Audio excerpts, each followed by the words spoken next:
এই দুর্ভাগ্যের বিষয়, নির্বাচনের এখনো তফসিল ঘোষণা করা হয় নাই, কিন্তু বিএনপি জামাতের মতো দলেরা তারা অস্ত্রের মহড়ায় তারা কে কার থেকে এগিয়ে যাবে সেই প্রতিযোগিতায় তারা লিপ্ত হয়েছে। আমরা দেখেছি যে অস্ত্র উসিয়ে গুলি করার মতো ঘটনা ঘটছে।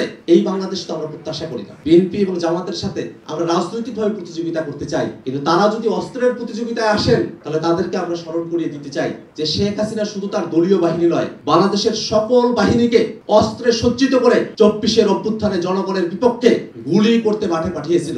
সেই সব বাহিনী এবং আওয়ামী অস্ত্রধারীরা তারা তাদের অস্ত্র গুটিয়ে বাংলাদেশ থেকে তারা ভারতে পালিয়ে যেতে তারা বাধ্য হয়েছিল।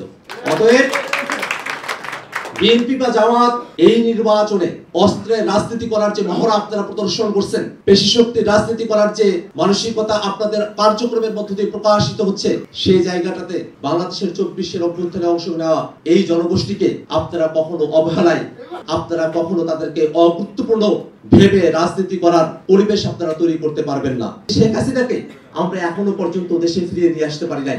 আমরা যদি যারা অপরাধী, যারা গণহত্যার সঙ্গে সম্পৃক্ত, যারা মানবতা বিরোধী অপরাধ করেছে, মানুষকে পুড়িয়ে হত্যা করেছে, সেই শেখ হাসিনার মতো খুনিদেরকে যদি শাস্তির আওতায় নিয়ে আসতে না পারি, তাহলে সামগ্রিকভাবে এই গণহত্যা এবং মানবতা বিরোধী অপরাধের বিষয়ে বাংলাদেশে ডিটারেন্স তৈরি করা, একটা বাধা তৈরি করা এবং বাংলাদেশকে সামনের দিকে অগ্রসর করা সম্ভবপর হবে না। এবং সেই জায়গাটায় আমাদের প্রতিবেশী দেশ ভারত তারা সুযোগ হিসেবে তারা সেটাকে ব্যবহার করছে। ভারতের পররাষ্ট্রমন্ত্রী জয়শঙ্কর বলেছেন, শেখ হাসিনা ভারতে থাকবেন নাকি থাকবেন না সেটা শেখ হাসিনার সিদ্ধান্ত।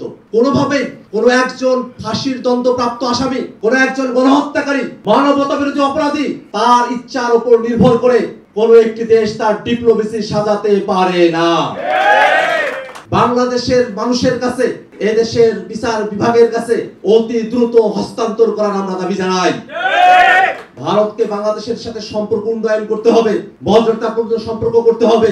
আওয়ামী লীগ এবং শেখ হাসিনার সঙ্গে বাংলাদেশের জনগণকে বিচ্ছিন্ন করে ভারত যে সম্পর্ক করেছিল, সেই সম্পর্কের বাইরে এসে নতুন করে নতুন দিনের মানুষরা যারা আছেন তাদের সাথে যদি সম্পর্ক করতে হয়, তাহলে শেখ হাসিনাকে অবিলম্বে বাংলাদেশে ফিরিয়ে দিতে হবে। এটা শেখ হাসিনার ইচ্ছার উপর নির্ভরশীল নয়। শেখ হাসিনা বাংলাদেশকে প্রতিনিধিত্ব করতে ব্যর্থ হয়েছে, বাংলাদেশের মানুষকে খুন করেছে।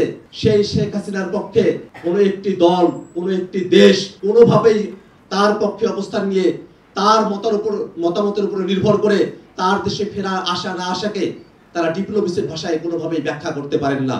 এই কারণে বন্ধুগণ, আজকে যারা আপনারা এখানে উপস্থিত হয়েছেন,